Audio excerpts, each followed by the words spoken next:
Hey guys, welcome back to Flickers of Fear. As you can see, going a little bit seasonal with it this week.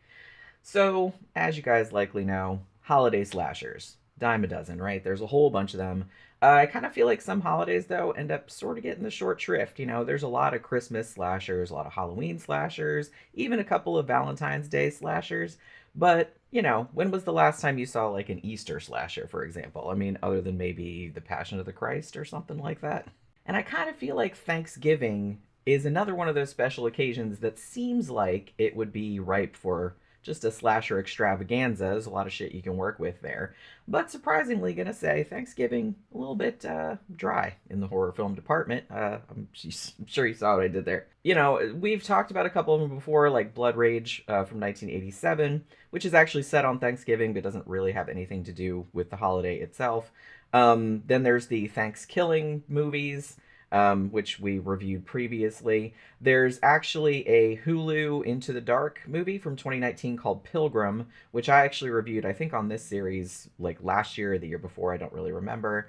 And there's also one called Black Friday from 2021 that has Bruce Campbell in it, which means I pretty much need to see that immediately because I haven't seen it yet. And I guess that's a Thanksgiving based slasher as well. So, like I said, not too many. However, in 2023, Eli Roth, horror icon, decides he's going to throw his little pilgrim hat into the ring and unleashed a movie called Thanksgiving, which is, not a real original title, but So it's kind of a gory slasher, and it's actually based on the fake trailer that he made all the way back in 2007 for the movie Grindhouse, which, if you'll remember how Planet Terror and Death Proof was released at first, like as a double feature with fake trailers in the middle. Some of those other fake trailers have, like Hobo with a Shotgun and Machete, have also been made into movies. So this, I believe, is the third fake trailer that was made into an actual movie. So they'd been thinking about making an actual movie for it, as far as I could tell, like since they made the trailer, like back in 2007. So obviously this project took a long time to get off the ground. And reportedly, that was because Eli Roth wanted to make sure that the movie, when he made it, would actually live up to the promise of the trailer, which was actually the best trailer, I think, in that whole little series. I'm going to say I'm not sure he entirely succeeded in that endeavor, but the movie Thanksgiving is a pretty entertaining and like pretty satisfyingly gory, bloody kind of movie. And I like that it leans really hard into the possibilities afforded by the whole trappings of the holiday, which you don't see a lot of Thanksgiving movies doing.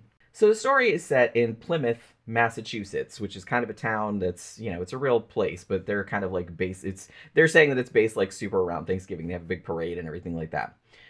So it opens up with this big Black Friday sale at a sort of big box store called Right Mart.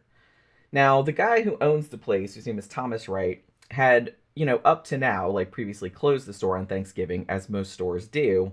But his new wife, Kathleen, has persuaded him to open at 6 p.m. on Thanksgiving Day to get an early start on that sweet Black Friday revenue, right? So the store manager, whose name is Mitch, he gets called into work before he can even sit down to Thanksgiving dinner with his family. But, he's kind of bummed, but he seemingly kind of takes the whole thing in stride. Is like, what are you going to do? Now, down at the Right Mart, the mob of potential shoppers is already getting pretty restless, if you want to call it that. They have barricades across because the store's not quite open yet, and they're just like straining at the barricades, and they're kind of shouting at one another and swearing and shoving one another. They just want to be the first one to get in there and get one of those sale price waffle irons, man, because that's worth like berating somebody over for sure. So there's only two security guards in the place, one outside and one inside. And the guy outside is trying to kind of placate everybody by telling them, the store's going to open in 10 minutes. All you have to do is wait. But, the people out in the crowd are kind of getting a little bit rabid, and they're just like not having it. And they're starting to get like more and more abusive. Meanwhile, the store owner's daughter, whose name is Jessica, is ostensibly, after a Thanksgiving dinner, on her way to the movies with her boyfriend, Bobby, and I'm gonna say they're kind of obnoxious and fairly indistinguishable, like high school friends, whose names are Gabby, Evan, Scuba, and Yulia. So on the way there, they're all in the SUV or whatever. And then Evan, something happened to his phone, like his girlfriend broke it or some shit like that. And he's like, oh, I need to replace my phone. So we need to make a quick stop at Right Mart. And everybody's like, you're fucking crazy, bro. That place is going to be a fucking zoo. You know what I mean? They've already seen like the crowd in front and everything. But, you know, he's like, no, I really need this. We're going to do it. So they're all grudgingly like go along with this stupid plan. Now, Jessica, since her dad owns the place, she is actually able to sneak them into the back entrance, like around the crowd, like kind of around the side, you know what I mean? So they can kind of shop before the hoi polloi are like let in, right? Now, instead of being gracious and chill about this, they kind of a little bit low key, maybe not so low key, they kind of proceed to rub it in the faces of the angry horde that's still waiting outside, like through the front glass windows. They're like, haha, we're in here and you're not, blah, blah, blah. So they kind of do that kind of shit. It's kind of a dick move, gonna say. So obviously everybody that's waiting out here gets like super mad. They're like, why do they get to go in? Blah, blah, blah. You know how fucking people like that get. And there's a guy in the front who's like a football rival of Evan's, who I guess is like from another school or something. And there had actually been, this wasn't shown in the movie, but they just kind of mention it, that there had been kind of an altercation earlier between Evan and this other guy whose name I don't remember, or if they even, I don't even remember if they said it. But he had punched him in the face. So he's a little mad and he sees Evan in there. And so he kind of instigates like the whole thing. And so the crowd just like pushes through the barricades. And the single security guard outside is just like, fuck this noise. I don't get paid enough for this bullshit. And he just like fucking takes off, right? So the shoppers then like bust in the front glass, like one of the panels, and just stream into the store. And they actually end up trampling the other security guard like underneath the glass window, like in the process. Like he dies, you know what I mean? So, in true Black Friday fashion, this is actually a grotesque but also kind of hilarious scene because it's not really that exaggerated. If you've ever seen like YouTube videos or shit like that of like some shit on Black Friday, this isn't too far like outside. It's kind of parodying it a little bit because this does have like a slightly comedic tone to it, just in the sense that it's like really over the top. But like I said, it's not really that exaggerated. So I'm just like, yeah, that's about how it goes. You know what I mean? So they all kind of run in there and it's just this utter chaos and carnage. And in this whole melee, another customer gets killed, I think, and then Bobby, who's kind of like a star athlete, was he a fucking baseball player? I don't remember. Like he was some kind of sports ball, and he actually has his arm broken, like in a whole bunch of places. So you know that ends his potential sports ball career, whatever sport it was. I don't remember. Also horribly killed is the wife of store manager Mitch, who, if you remember at the beginning, like got called to work like before he got to eat Thanksgiving dinner. Now his wife, Amanda, who's actually played by Gina Gershon, she's only in this for like a few minutes. She had just brought him, she wasn't coming to shop. She just felt bad that he got called into work. And so she made him like a plate, like in Tupperware, and she was going to take it to him so he could eat like before the store opened. And she ends up getting horribly killed, like in this chaos, you know what I mean? So the movie then jumps ahead a year. So in spite of this whole tragedy at Right Mart, which of course was like all over the media and everybody freaked out about it because like people died, you know what I mean? Now the owner, Thomas Wright, is again planning on opening the store on Thanksgiving evening for a big Black Friday sale, just like he did last year. And the residents of the town are really not happy about it, as they probably wouldn't be. So not long after this big sale is announced, the slashing phase of this holiday slasher starts up. Now the first to get it is this diner waitress named Lizzie. She was actually one of the worst offenders from last year's Black Friday mob. She was kind of one of the ones in the front, the one yelling the loudest and stuff like that, and is partially kind of responsible for the death of Mitch's wife, Amanda. Like she kind of ran her over with a cart and pulled part of her scalp off and all that kind of stuff.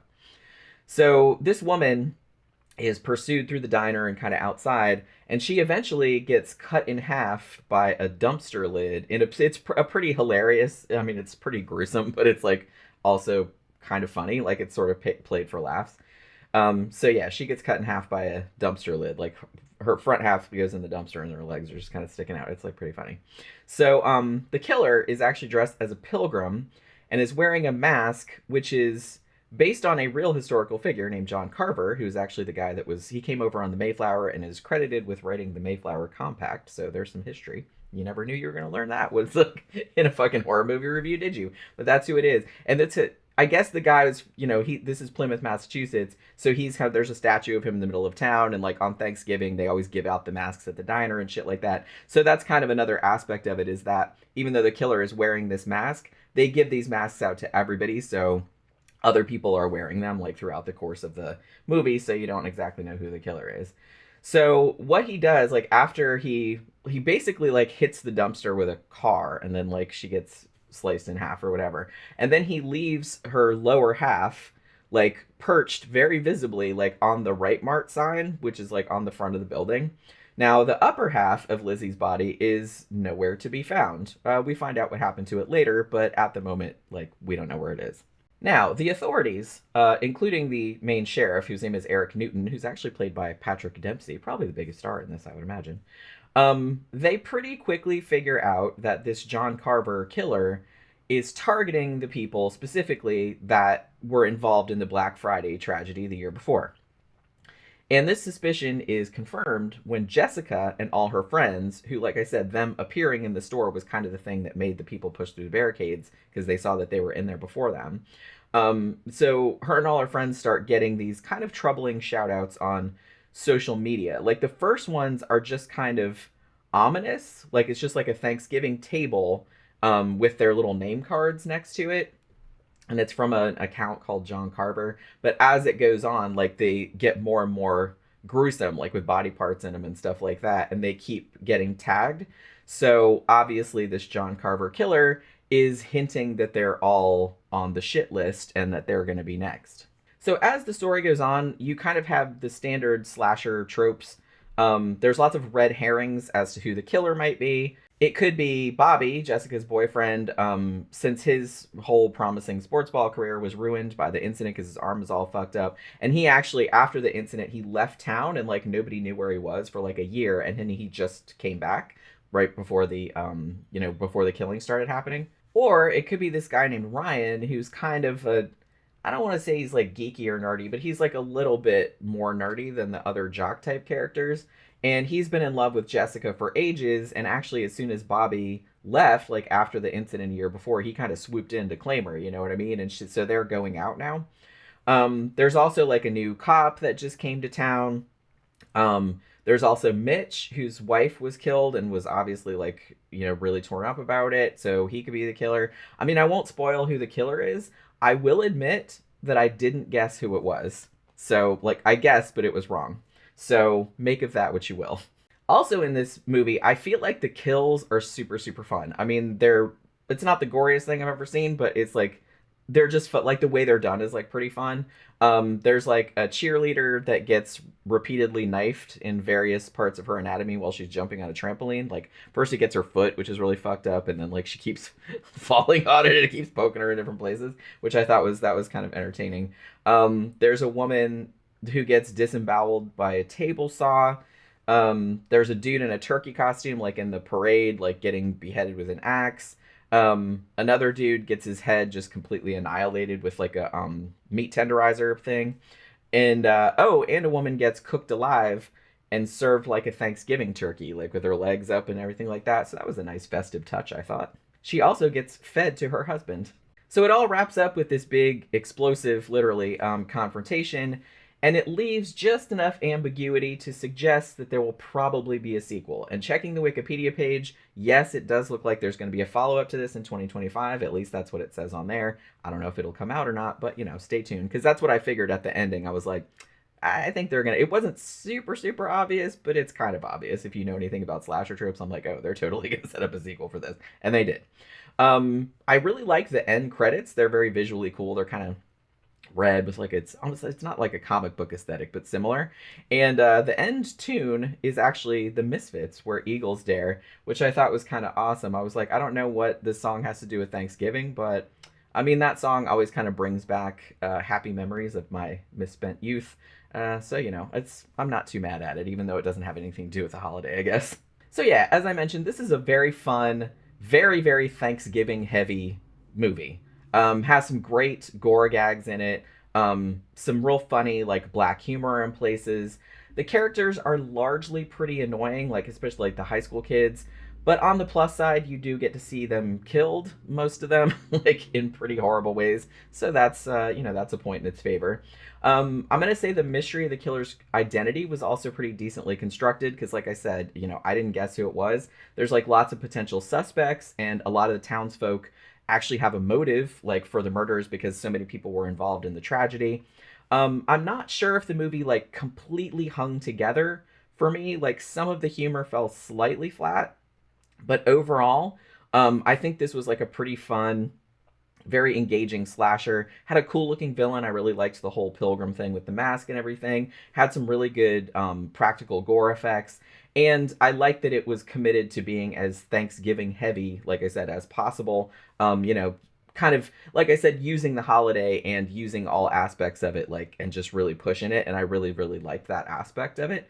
And all that. And the cat that's in it, whose name is Dewey, survives. The cat is fine. So again, another plus in my book. So that will do it for this Flickers of Fear. Hopefully you guys enjoyed it. Please remember, like, share, subscribe, and comment. And happy Thanksgiving, everybody. I'll see you guys again on the next one. Bye.